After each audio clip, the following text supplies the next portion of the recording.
اور پھر جو صحیح معنوں میں طہارت کرتا ہے اسے نزلہ اور زکام سب سے کم ہوتا ہے. مجھے جب بھی چھوٹے ہوتے ہوئے یہ کبھی تکلیف ہوئی تو دادا جی ایک ہی بات کہتے تھے, پوت وضو کر کے نک چ چنگی طرح پانی پا کے تانوں چڑھائی. کہنا دادا جی گھوتا لگتا ہے. کہتے ہیں بیٹا یہ گھوتا ہی تو ہے. نہر میں جب نہاتے تھے نا اور پانی چڑھ جاتا تھا اوپر کو ناک کو تو ہر چیز ہی کھل جاتی تھی, کان ناک ہر چیز فریش, آنکھیں سرخ. تو محمد الرسول اللہ صلی اللہ علیہ وسلم نے خصوصاً جیسے اس طہارت کا طریقہ بتایا ہے, پوری دنیا کی کتابیں اٹھا کر کے دیکھ لیں, یہ باریک چیزیں نہیں بتا پائی ہوں گی کہ آپ دائیں چلو سے لے کر کے پانی کلی کر لیتے, یہ ایک مستقل طریقہ, ناک الگ سے اس کے لیے پانی لیتے, یہ الگ طریقہ. لیکن یہ طریقہ دنیا کے کسی مذہب میں نہیں کہ آپ نے ایک ہی چلو میں پانی لیا ہے, اس میں سے منہ میں لے لیا, پہلے منہ میں پانی آ گیا, منہ بند ہو گیا, منہ بھر گیا. جب منہ بند ہو گیا تو اب سانس لینے کا ایک ہی راستہ ہے اور وہ ناک ہے. اب جب آپ نے باقی حصہ ناک میں لگا کر کے اوپر پانی چڑھایا تو ہوا ویکیوم کرتے ہوئے اس کو اوپر چڑھاتے ہوئے, منہ تو بند ہے, یہاں سے تو سانس نہیں آئے گا, سانس بھی ادھر سے آ رہا ہے, پانی بھی ادھر جا رہا ہے, اور یہ خیشوم آخری حد تلک چڑھ جاتا ہے جہاں تلک چڑھنا مقصود تھا. لیکن ہم کوشش ہی نہیں کرتے. روزے دار کو صرف کہا گیا تھا کہ تھوڑی سی دھیر رکھنا, لیکن ہم سارے روزے دار ہوتے ہیں وضو کرنے کے معاملے میں. تو اس طریقے سے اس پانی کو لے کر کے اوپر چڑھا کر کے پھر اس کو جھاڑ کر کے اچھی طرح صاف کر کے, یہ اگر طریقہ سکھایا ہے تو اسلام نے سکھایا. اس میں میڈیسن کے اعتبار سے جسمانی اور فزیکلی جو ہمیں مفاد اور فائدے ہیں وہ اپنی جگہ پر ہیں, اس کے اوپر کتابیں لکھی جا چکی ہیں, لیکن ہم نے جو طریقہ سیکھا ہے اس میں اس سے اچھا طریقہ دنیا میں کوئی اور نہیں. اچھا یہ بھی صاف ہو گئی. اب اس کے بعد چہرہ ہے. اللہ اکبر, پوری دنیا اس وقت چہرے پہ ہی مرتی ہے. سچی بات تو یہی ہے کہ اس چہرے نے بڑے بڑے گل کھلا رکھے ہیں, لیکن مومن کا چہرہ, مومن کا چہرہ. والدہ ساتھ تھی عمرے پہ, میں نہیں چاہ رہا تھا ادھر کوئی بات کروں, لیکن بہرحال چلیں. ایک کالا اور بڑا عجیب و غریب قسم کا حبشی سا وحشی سا تو نماز پڑھ رہا ہے. والدہ کہتی ہے اس کی جلد کتنی چمک رہی ہے تے کالا. میں نے کہا ماں جی بوٹ کو پالش کرواتے ہوئے ہم عام کسی پنجابی سے نہیں کرواتے, کوشش ہوتی ہے کسی پٹھان سے کروائیں. کہندی پتو کیوں؟ میں نے کہا کہ اس لیے کہ وہ بڑی محنت کرتے ہیں, پہلے صاف کرتے ہیں, پھر برش مارتے ہیں, پھر اوپر پالش, پھر اوپر جو ہے کوئی چمکانے والی آئٹم, پھر اس کے اوپر جو ہے برش, پھر اس کے اوپر ایک گدی بنائی ہوتی ہے وہ پھیر پھیر کے, بڑا زبردست.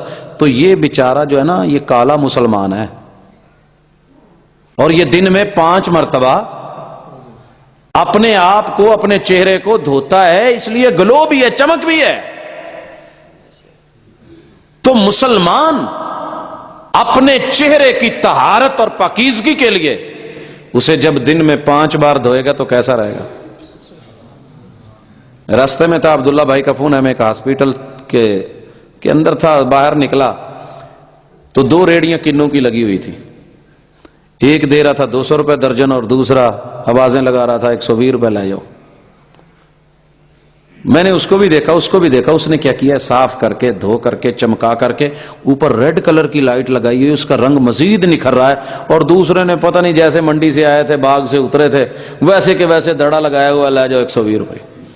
اب ان کی جلد, اس کے مسام, اس کے اوپر مٹی ہے, ریٹ کم ہے, اس نے دھو کر کے, صاف کر کے, اس کو پاکیزہ کر کے, جھریوں کے اوپر پالش, مزید اس کو رنگ دے کر کے, صبغۃ اللہ ومن احسن من اللہ صبغہ.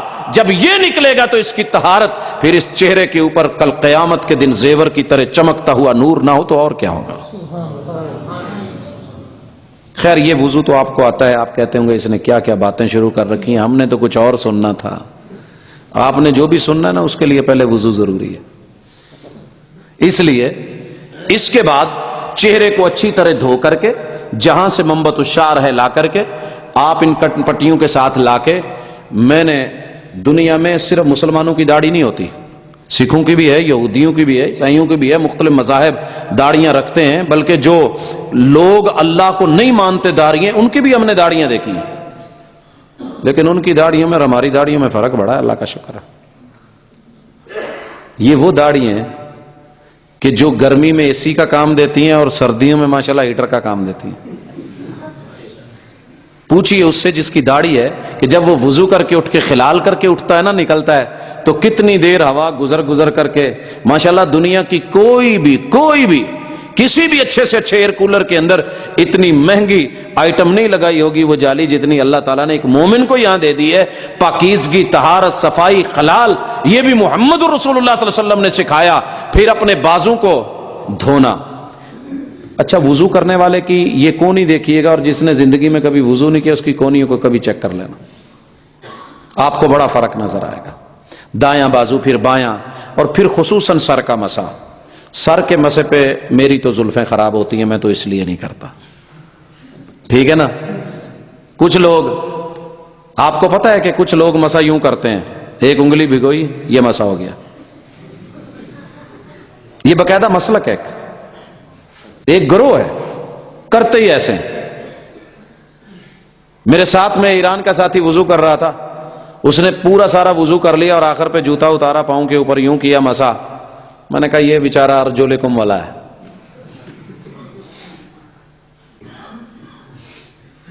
سمجھایا وہ نہیں سمجھا، ہمارا حق تھا بات سمجھا دینا. کتاب اللہ نے، محمد رسول اللہ صلی اللہ علیہ وسلم نے جو کچھ سکھایا ہے، مسے کا طریقہ سب کو آتا ہے، لیکن یہ جو دل ہے نا یہ زہری حالتوں پہ جاتا ہے. میں مسا کر لیا، میرا چیر ٹہ جانا ہے، میرا سٹائل خراب ہو جانا ہے، میری پگڑی. تو محمد رسول صلی اللہ علیہ وسلم سے مسا کرنے کے دو طریقے وہ بھی آپ دیکھ لیں جس سے بالوں کی صفائی ہوتی ہے. بدأ بمقدم راسہ، پانی لیا ہوا ہے، ہاتھ گیلے ہیں. آپ علیہ الصلوۃ والسلام نے یہ والا جو حصہ ہے یہاں سے مسا شروع کیا ہے، اس کو آخر تک لے کے گئے، اپنی گدی تلک، یہاں آخر جو ہے جہاں پہ بال اگنا بند ہو جاتے ہیں. اب عورتیں بھی ہیں ظاہر، وہ تو اپنے بال کہاں ہیں ان کے جا کے ختم ہوتے ہیں، تو جہاں بالوں کا اگنا ختم ہوتا ہے وہاں تک مسا ہے. اور پھر آپ علیہ الصلوۃ والسلام ان کو ہاتھوں کو ویسے ہی لے کر کے آئے. اب جاتے ہوئے اوپر والا حصہ اور واپس آتے ہوئے نیچے تلک، اس کی جڑوں تلک جو ہے وہ ہاتھ پھرتا ہے. جتنی مرضی مٹی، گرد و غبار، اس طرح کے معاملے ہیں الحمدللہ یہ بھی فریش ہو جاتے ہیں، اور دن میں 5 مرتبہ ان کو صفائی اور پاکیزگی اور طہارت میسر ہوتی ہے. اور پھر ساری طہارتوں کا مقابلہ کر دیا گیا. ایک طہارت ایسی ملی مجھے رسول اللہ صلی اللہ علیہ وسلم کے دین میں پاکیزگی میں، وہ کانوں کی تھی جو کسی بھی شخص کو، ایون کہ میں نے یوگا والوں کو بھی کرتے کرواتے نہیں دیکھا. اگر کوئی بیٹھا ہو اسے پتا ہو تو میری رہنمائی کر دے، لیکن میں نے کوشش کی، اور وہ ہے کہ یہ انگلی گیلی ہے اور انتہائی باریک بینی کے ساتھ اسے کانوں کے اندر سوراخ میں لگا کے، بڈ ملتے ہیں نا چائنا والے، وہ اوپر روئی لگی ہوتی ہے، وہ اندر تک چلے گئے وہ تو کر لے، لیکن یہ والے حصے پورے کے پورے گھما کے جہاں جہاں اس کے جو درزیں اور دراڑیں اللہ نے بنا ڈالی ہیں کتنی عمدگی کے ساتھ اس کو لکھ کے باہر، پھر پیچھے سے انگوٹھوں کے ساتھ اس کو مکمل کر دیا گیا. الحمدللہ وضو کرنے والا، دین اسلام کی طہارت لینے والا، اس کے کان بھی صاف ستھرے، کان بھی. میرے ساتھ ایک پروفیسر صاحب ہیں، وضو ان کے شاید مقدر میں نہیں ہے، ان کے کانوں کے اندر اکثر میل اور کھپ جمی ہوئی ہوتی ہے. میں انہیں روزانہ تھوڑی تھوڑی توجہ دلاتا ہوں. میں نے کہا بھائی وضو کیا کرو. ایک دن غصے میں آ گئے، مجھے کہنے لگے تیرا مطلب کیا ہے، کیا آکھنا کیا چانی میں کو دیرا غازی کھاں کیا میں کو کہاں تو وضو کروائی کھڑی ہے جیڑے ویلے مل دیا کہ وضو کی تکا. میں پھر چپ ہو گیا. میں نے کہا یار میں نے غلط تو نہیں کہا، تو وضو کیا کر.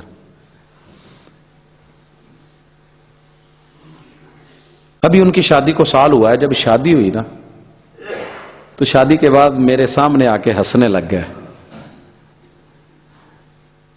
میں نے کہا خیر ایسے ہی آج کھل دے بیٹھو. اونچی اونچی مسکرانے لگے، کہکا لگا کے کرسی پہ پیچھے گئے. تو میں نے کہا بھائی کھیل لے، شوگر ملے، خیر ہے آج بہت خوش بیٹھے ہوئے. تو کہنے لگے یار جو بات تو مجھے کہتا تھا نا مجھے سمجھ نہیں آتی تھی، میری کل بیوی نے کلاس لی ہے.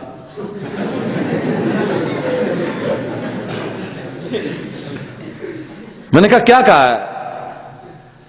میں کہا میں سامنے بیٹھا تھا تو تھوڑا سا ایسے ہو کے سائڈ میں مجھے کہنے لگی ایک بھمدانی بھی ایک اگوں آبانی، ایک اچھا نہیں لگتا، ایک جو تو نے کان صاف نہیں کیے، بچوں کی طرح کان بھی گندے اور ان میں پتہ نہیں کیا کچھ جمع، اٹھ چل کان صاف کر کے. کہتا میں نے کیے لیکن سمجھ نہیں آئی، مجھ سے ہوئے نہیں۔ میں نے کہا یہ پھر اس نے بات کی تو میں بیوٹی پارلر پہ چلا گیا، میں نے اسے کہا یار آج گھروں کن کھچوائی کھڑا کوئی کو ذرا صاف کر دے کر۔ اس نے پھر بڑی محنت کی اور رگڑا اور پھر درد ہوئی اور پرانی کئی سالوں کی جمی ہوئی جب میل نکلی تو پھر مجھے سمجھ آئی کہ وضو کیا ہوتا ہے، اور کہتا ہے کہ اب میں روٹین سے وضو کرتا ہوں، اللہ کا شکر ہے کہ اب وہ مسئلہ نہیں۔ اور جو وضو نہیں کرتا، کانوں کا مسا نہیں کرتا، میرے چھوٹے بیٹے کا کہنا ہے بابا اس کے کان سے پوٹی جیسی بو آتی ہے۔ اگر یقین نہ ہے تو کبھی گرمیوں میں جو وضو نہیں کرتا اس کے ذرا کان بہانے سے کھینچتے ہوئے سونگ لینا، آپ لوگوں کو سمجھ آ جائے گی۔ تو اسلام پتہ بھی نہیں چلنے دیتا، اور چھوٹی چھوٹی چیزوں کے اندر خوشبو، عطر، معطر، پاکیزگی، اور اللہ تعالیٰ نہیں۔ اس کے بعد محمد رسول اللہ صلی اللہ علیہ وسلم نے پاؤں دھوئے ہیں اور اتنی باریکی سے دھوئے، خلال کر ڈالا، ایک ایک انگلی کا خلال۔ علی پور چٹھا میں پچھلے جمعے ایک مسئلہ بنا، امام صاحب نے وضو کیا، وضو کرنے کے بعد آ کے خطبہ دیا، خطبہ دینے کے بعد کہنے لگے کہ یار 1 منٹ ٹھہرو میں وضو کر کے آتا ہوں پھر جماعت کرواتا ہوں۔ انسان ہے، وضو کر کے آیا، تازہ تازہ آ کے مصلی پہ کھڑا ہوا، تکبیر ہوگی، اللہ اکبر کہہ کے نماز شروع کروا دی۔ جب سجدے میں گیا تو ہماری نظر بھی تو اللہ کا شکر ہے نا کہیں کی کہیں گئی ہوتی ہے، ہمیں تو حکم ہے نا سجدے والی جگہ پہ نظر رکھیں، لیکن ہم نے بھی ہر جگہ دیکھنی ہوتی ہے۔ تو مقتدی کی پیچھے سے پچھلی صف سے نظر پڑ گئی کہ امام صاحب کے پاؤں کا کچھ حصہ ٹخنے کے نیچے خشک ہے۔ اب اسے پوری نماز میں یہی وسوسہ لگا رہا۔ امام صاحب نے جب سلام پھیرا تو کہتا ہے امام صاحب آپ کے پاؤں کا کچھ حصہ خشک تھا، آپ کی تو نماز نہیں ہوئی، اب ہمارا کیا حکم ہے؟ دیکھیے اسلام اتنا حساس ہے، مسئلہ کیا تھا ایک الگ، لیکن اس کو ماننے والے کہ اگر پاؤں کا تھوڑا سا حصہ بھی خشک رہ گیا، محمد رسول اللہ صلی اللہ علیہ وسلم نے کتنی تاکید فرمائی تھی کہ یہ جہنم میں جل سکتا ہے، یہ جہنم میں۔ وضو کرنا ہے تو پورا کرو، صحیح کرو۔ الوضوء فی الصبرات، سرد ترین موسم اور ٹھنڈا پانی ہے، گیزر نہیں ہے، گیس نہیں، کچھ بھی نہیں، وضو پھر بھی مل مل کے پورا کیا جائے۔ میں محمد صلی اللہ علیہ وسلم ضمانت دیتا ہوں کہ اللہ مشکل وقت میں اس کی مشکل کو ٹال دے گا، اس عمل کی وجہ سے اس کے لیے وہ کفارہ بنا دے گا۔ اچھا جی، وضو ہو گیا۔ اب وضو کے بعد اگلا مسئلہ ہے کہ طہارت کی کہاں ضرورت پڑتی ہے۔